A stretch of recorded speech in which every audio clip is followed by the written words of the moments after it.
amigos, bienvenidos a una nueva entrega de Listening Leaders, el espacio en el que invitamos a personas que son inspiradoras y que nos van a enseñar buena parte de lo que han vivido y de los retos que tienen por delante. Este es un espacio que está sponsorizado por la clase business de Air Europa. Espero que lo disfrutes, abróchate los cinturones, que despegamos. Llenamos de contenidos tu vuelo y tú decides disfrutarlos o soñarlos en asientos cama. Te damos acceso directo al pasillo y tú decides máxima privacidad y confort. Llevamos más alto nuestra clase business y tú decides volar con nosotros. O no. Pero un consejo. Decide llegar tan lejos como quieras en la nueva clase business. Air Europa. Tú decides.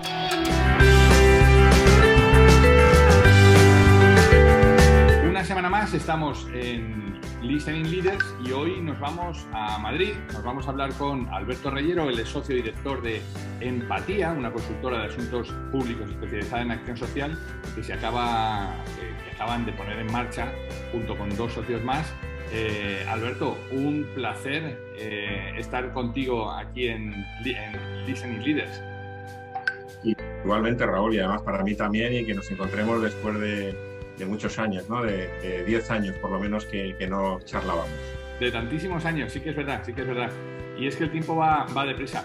Déjame que les cuente un poco a los seguidores de Listening Leaders que tu vida, digamos, profesional en el sector privado estuvo ligada a los recursos humanos. Estuviste como consultor durante los 3 primeros años de tu carrera, después como HR Advisor en BP, en British Petroleum, después como director de recursos humanos en Toshiba. Regresas después de 3 años a BP como Senior HR Advisor y de ahí pegas un brinco y te marchas como diputado a la Asamblea de Madrid, a la Comunidad de Madrid, y durante 1 año y algo estuviste como consejero de Políticas Sociales, Familias, Igualdad y Natalidad. Cuéntame, Alberto, ¿cómo se hace este cambio, este switch entre el mundo de la iniciativa privada a la iniciativa pública?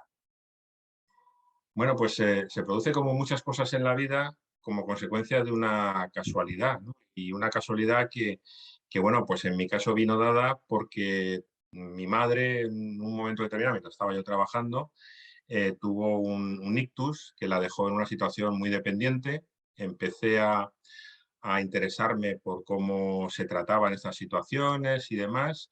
Empecé a militar en un partido político que en ese momento empezaba. Y al final, pues una cosa vino por la otra, empecé a hacerme un experto en cuestiones puramente de políticas sociales, de dependencia y este tipo de cosas.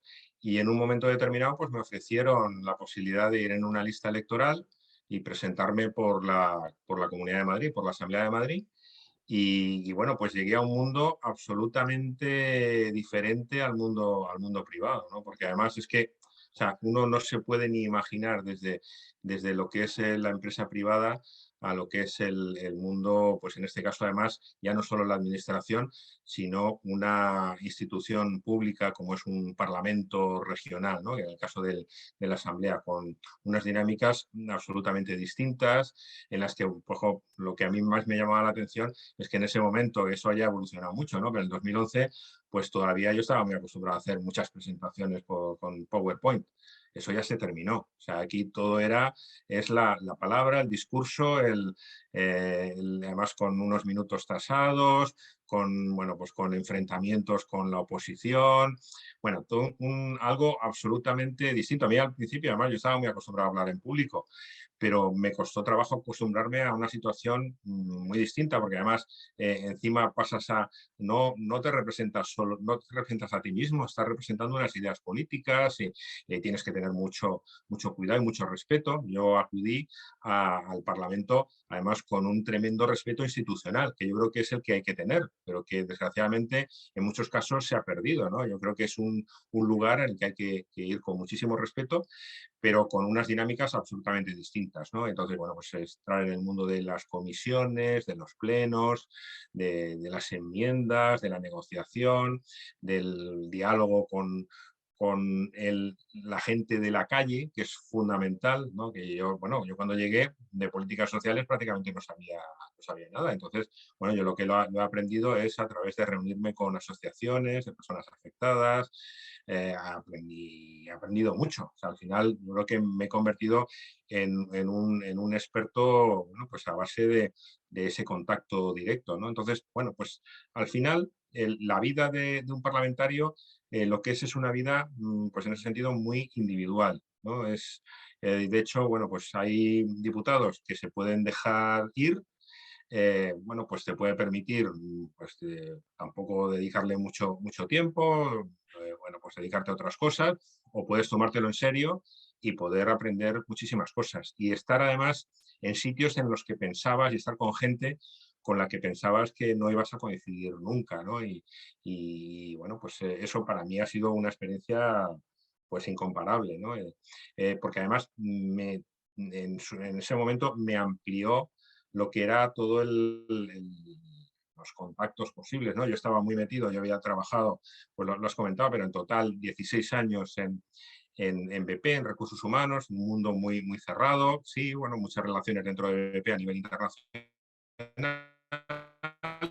y a nivel nacional, pero fuera de eso prácticamente no teníamos ningún tipo de relación. La política es totalmente distinto, empieza a tener relación con gente de lo más variopinto. Y eso, pues a mí es un tema que me gusta mucho, porque además a mí soy una persona que me gusta cambiar. O sea, yo si estoy siempre haciendo lo mismo, pues llega un momento que me aburro, ¿no? Y entonces, bueno, pues eso me permitió poder hacer cosas distintas, contactar con gente distinta, gente diferente, gente con la que nunca había pensado que iba a tener contacto, y a partir de ahí, bueno, pues empezar a construir una carrera política. Quiero que me cuentes sobre tu siguiente salto, que es este nacimiento de empatía, pero no puedo abstraerme a preguntarte, ¿no? Toda esa... No hace falta, la pregunta que me surge siempre en la cabeza, no hace falta tener una madera especial para ser político. Sí, yo creo que además incluso, y mucha gente me lo ha dicho, un poco tal como se ha desarrollado todo, me ha dicho, es que tú no eres político. Y es que yo creo que es malo ser político. Yo creo que lo que tienes es que estar en política. Yo creo que la política es algo que tiene que ser temporal y que yo creo que sería recomendable para todo el mundo que viviera la política activa durante un tiempo, pero que no se convierta en una carrera política. Yo creo que ese es el gran error de nuestros tiempos, ¿no? Claro, porque la política como concepto es el interés genuino por estar al servicio de otros, ¿no? Por ayudar a Claro. la sociedad en la que vives. Cuando la política se convierte en profesional y al final lo que te sirves es de esos a los que administras, claro, es donde empiezan los problemas, ¿no? Claro, y cuando te encuentras con gente que no ha conocido otra cosa que la política, y a mí me pasaba, yo creo que me hubiera pasado en cualquier consejo de gobierno. Yo a veces lo pensaba, cuando estaba en el Consejo de Gobierno de la Comunidad de Madrid, yo pensaba, digo, si yo o sea, sobre todo con el partido con el que gobernábamos, que era un partido más tradicional, pero era el PP, pero podía haber sido el Partido Socialista, me da igual, partidos muy tradicionales. Yo es que había cotizado más años a la Seguridad Social que todos ellos juntos y les sacaba años, ¿sabes? Entonces, eso al final se nota en cómo entiendes la vida, ¿no? Porque, bueno, pues yo he vivido de todo, he sido, bueno, pues ahora estoy viviendo el ser autónomo, que para mí es una novedad, ¿no? Pero he sido temporal, me han hecho indefinido, he sufrido ERES, bueno, he pasado por todo lo que la mayoría de la gente pasa, ¿no?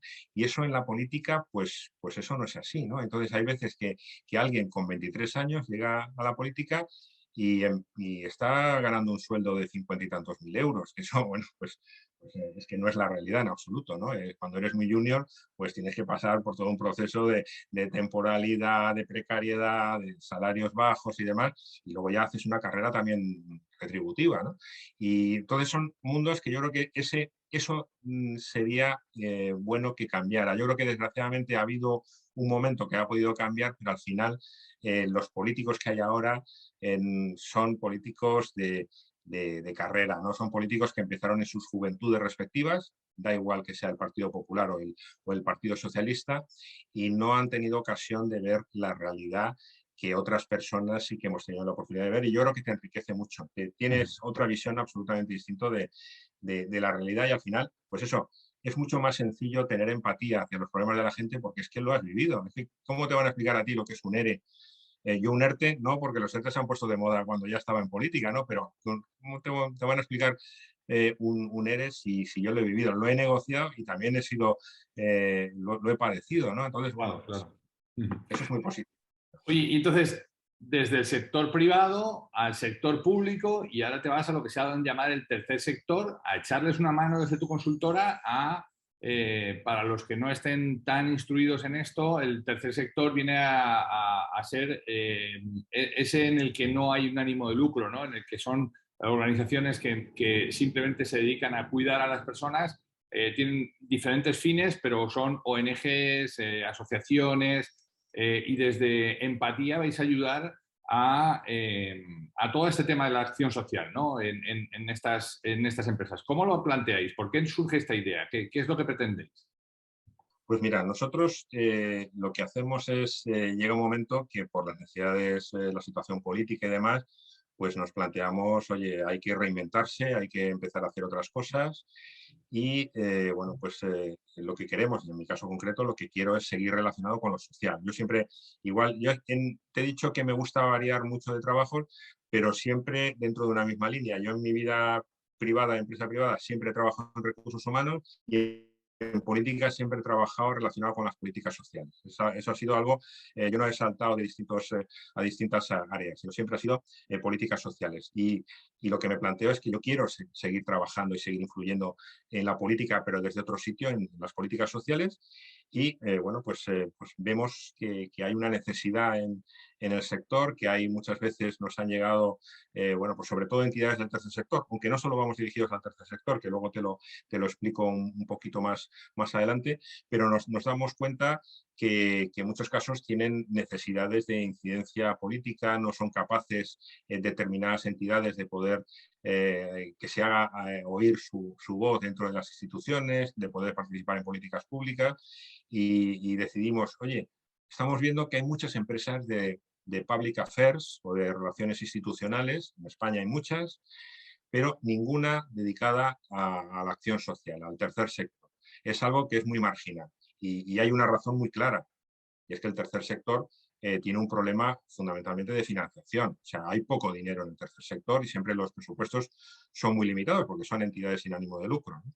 Hay mucho más negocio en los sectores regulados, en las eléctricas, o si uno quiere montar una empresa de una consultoría de asuntos públicos, pues no piensa en el tercer sector, sino que piensa bueno, pues las empresas en general, ¿no? Y yo creo que eso, bueno, pues por un lado es una desventaja porque tiene unas dificultades, pero por un lado es un nicho de mercado que nos permite a nosotros, bueno, pues mediante la especialización entrar ahí, ¿no? Y empezar a trabajar con ellos. Y te decía antes que no solo es el tercer sector porque es la acción social, porque además lo planteamos, hay un apartado muy interesante también, que sí que son entidades sin ánimo de lucro, pero muy distintas, que son las fundaciones de empresa, que hay muchísimas, las que tienen mucha actividad social importante. Y luego también están las empresas que en muchos casos tienen propósito social y quieren realizar acciones sociales y en muchos casos tienen grandes dificultades para poder desarrollar esas acciones sociales porque no conocen el sector social o porque muchas veces no encuentran el encaje con el sector social. Se llega a una gran empresa y decide que quiere hacer alguna acción relacionada con la discapacidad, por ejemplo, ¿no? Porque dentro de su misión pues, parece que es un tema que además encaja con sus principios de responsabilidad social corporativa y que, bueno, pues que es interesante, ¿no? Muchas veces llegan a la entidad social a las que no conocen, le eligen una por alguna razón y a lo mejor les ofrecen hacer algo que a la entidad social pues ni le interesa ni le encaja con lo que ellos quieren hacer. Y pasa viceversa, que las entidades quieren hacer acciones para las que necesitan presupuesto, financiación y un apoyo de una empresa, pero no encuentran comprensión en muchos casos por parte de la empresa. Bueno, pues esa es nuestra visión, ser el puente que nos sirva para unir tanto las entidades sociales con las instituciones como con las empresas, ¿no? A partir de ahí, bueno, pues se pueden conseguir muchísimas cosas, porque es un sector que en muchos casos está bastante abandonado. Y además, cuando hablamos del tercer sector, parece que es algo muy homogéneo, pero es que el tercer sector en España es desde Cruz Roja, Cáritas, ONCE, que son pues, como si fueran empresas, tienen una estructuración y un nivel de profesionalización muy alto. Y luego hay muchas asociaciones de familiares, entidades muy pequeñas que tienen pocos medios, que tienen poco conocimiento, poca profesionalización, que muchas veces lo hacen con carácter voluntario porque es un problema que les afecta a ellos directamente. Y bueno, pues nuestro objetivo es adaptarnos a las necesidades de cada uno, necesidades del pequeño y necesidades del grande, ¿no? Ayudarles a que se oiga su voz pública. Y luego, todas estas entidades están asociadas en federaciones, en plataformas, y trabajar muchas veces con las plataformas, promover alianzas entre entidades más pequeñas para que, bueno, pues a lo mejor una entidad muy pequeña es muy difícil que tenga que se le oiga su voz, pero si trabajan en una alianza con otras entidades que se puedan complementar, pues seguro que podremos conseguir que su voz sea más oída, ¿no?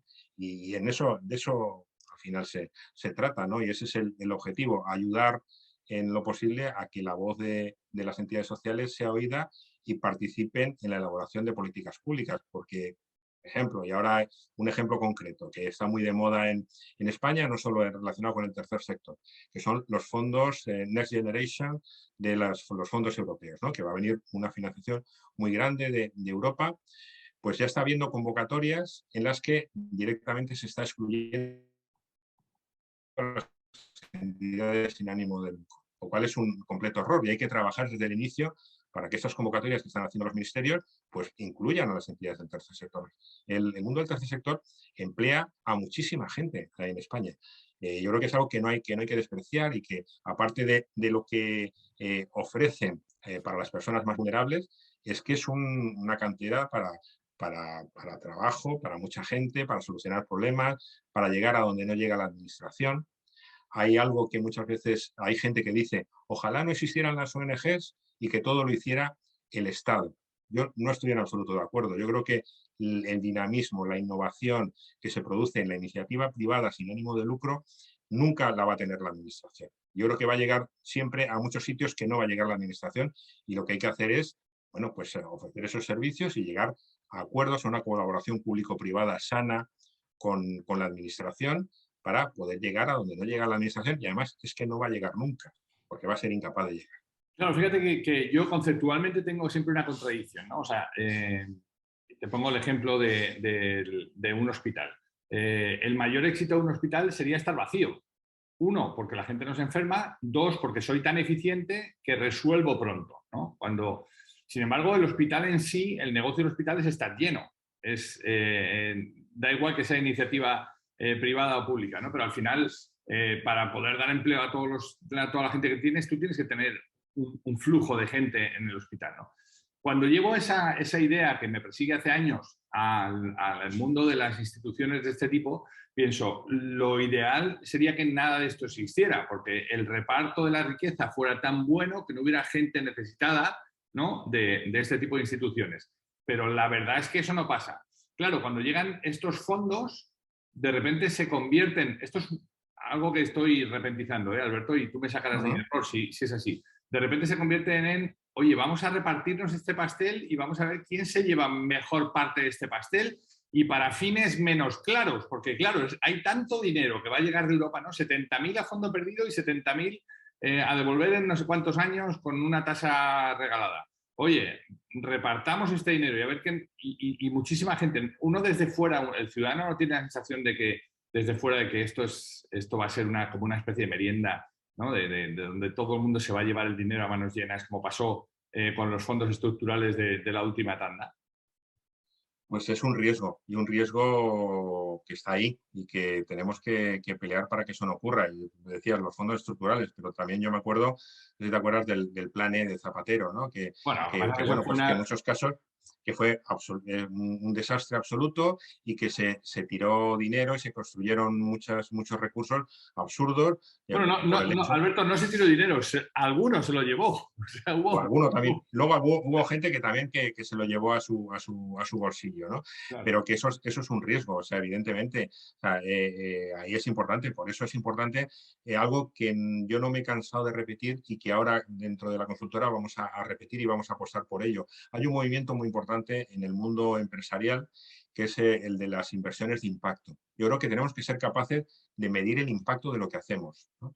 Y a veces siempre yo lo he dicho, cuando era consejero lo decía, digo, a mí la gente me pregunta que cuántos recursos tenemos, que cuánto dinero nos gastamos, que cuánta plantilla tenemos trabajando, pero nadie jamás me pregunta sobre ¿Cuál es el el impacto que impacto? tiene lo que hacemos. Y eso es lo que es realmente importante. Si es que me da igual lo que dedique, lo que tengo que conseguir es un impacto. Y para eso, pues hay herramientas y hay que buscar la manera de hacer las cosas de otra manera. La innovación social es otro área fundamental. O sea, hay que innovar. Hay, bueno, modelos de trabajo que están funcionando en otros países, países del norte de Europa, en el que tienen un estado del bienestar pues muy desarrollado y se pueden hacer muchísimas cosas que ahora mismo no se están haciendo porque lo más sencillo es lo fácil, lo sencillo es construir un hospital.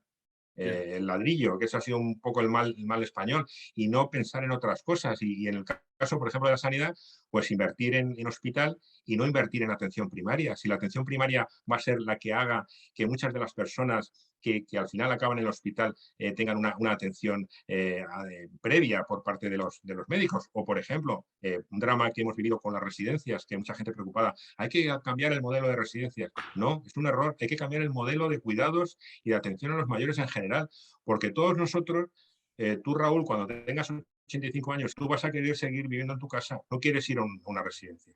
Entonces, para eso hay que introducir y meter recursos en lo que es la atención domiciliaria. La gente quiere estar en las casas, pues vamos a trabajar por ahí.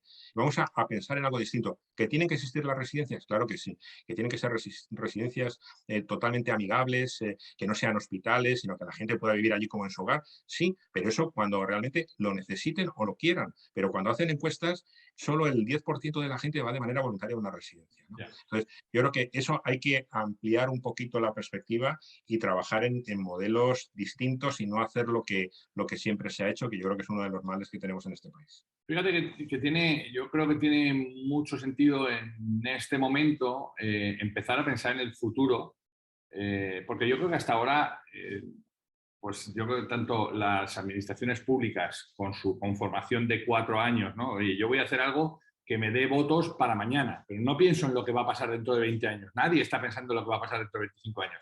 Y la idea es que dentro de 25 años la población va a ser mucho más vieja, va a tener menos recursos porque ahora estamos en el debate de las pensiones que nadie se atreve a poner el cascabel al gato. Esto es un tema súper viejo que yo estudié cuando trabajaba en el banco y todo el mundo maldecía los planes de jubilación privados, pero la realidad es que la pirámide que estamos viviendo, hoy hay un cotizante para 2 personas, ¿no? Y el futuro va a ser uno para 3, imagínate. O sea, no nos va a dar ni para repartirnos las migajas, ¿no? A base de eso. Entonces, uno, nos vamos a hacer más viejos, dos, vamos a tener menos recursos. ¡Wow! Alguien tendrá que empezar a pensar cómo vamos a cuidar a todos estos mayores que seremos nosotros dentro de 25 años, ¿no?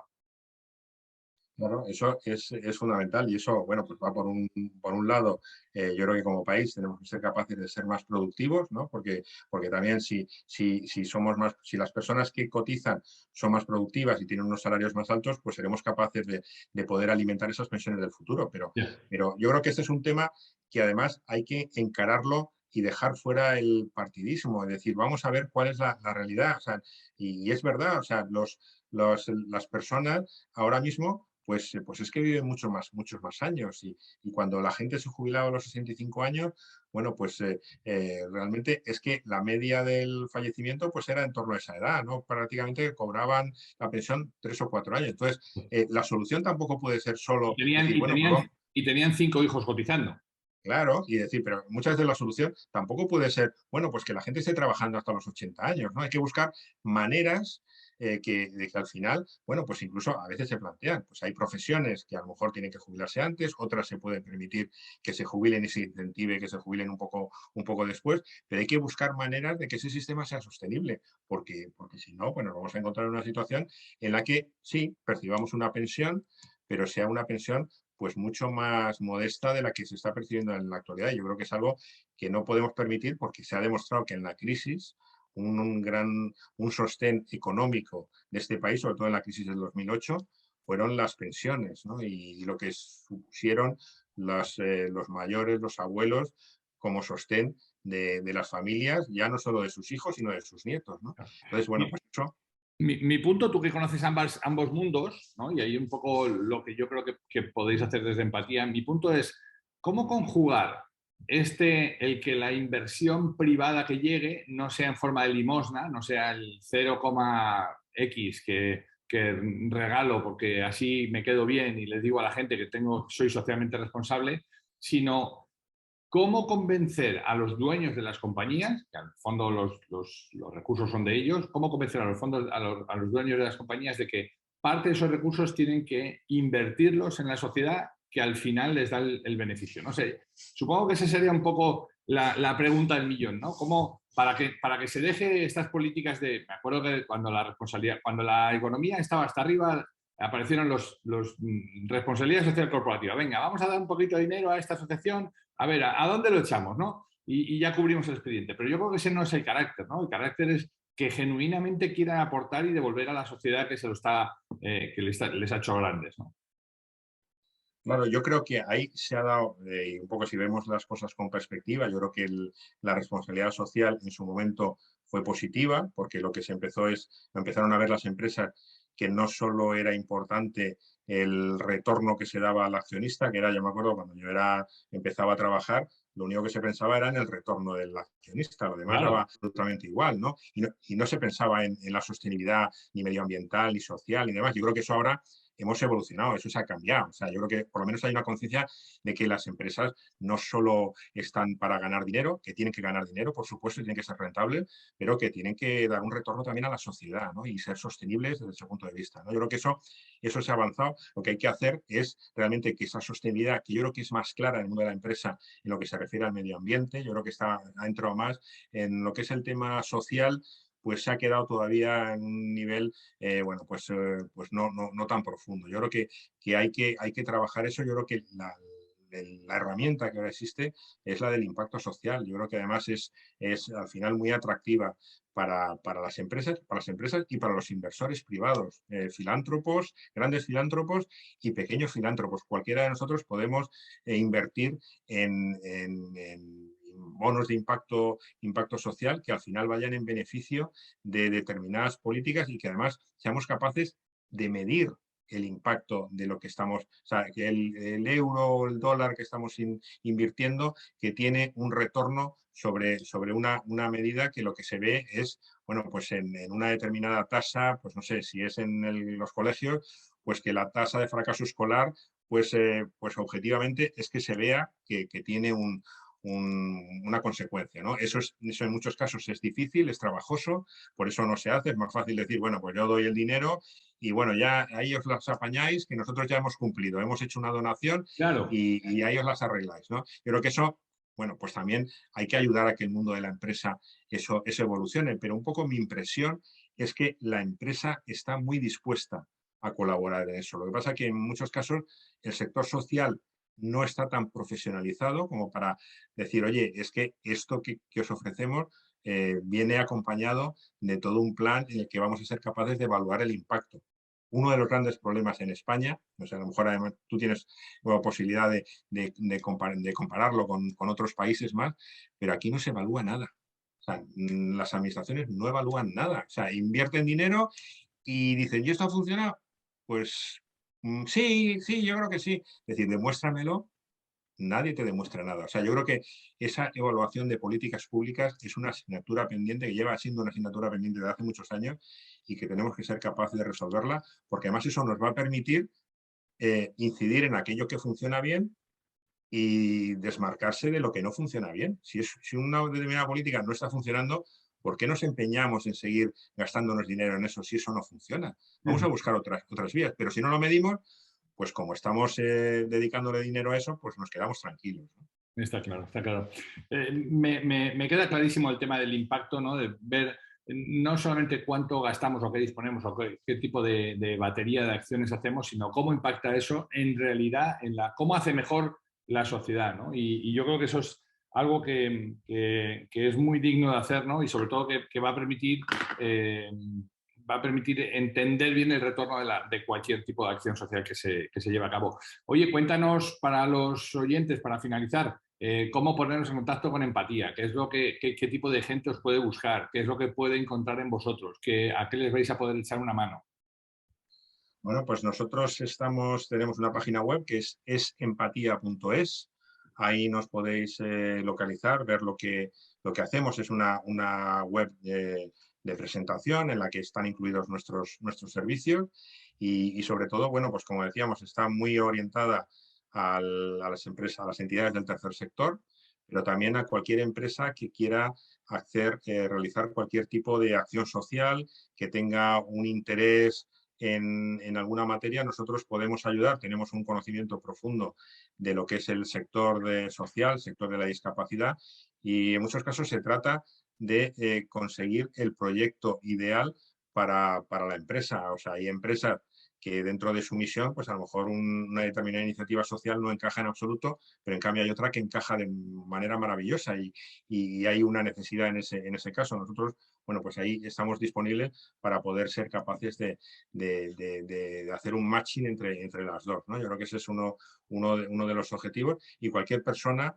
que quiera incidir políticamente en cualquier acción social. Pues también nos dirigimos, por supuesto, a plataformas, a personas que tienen algún tipo de problema, que quieren dar a conocer que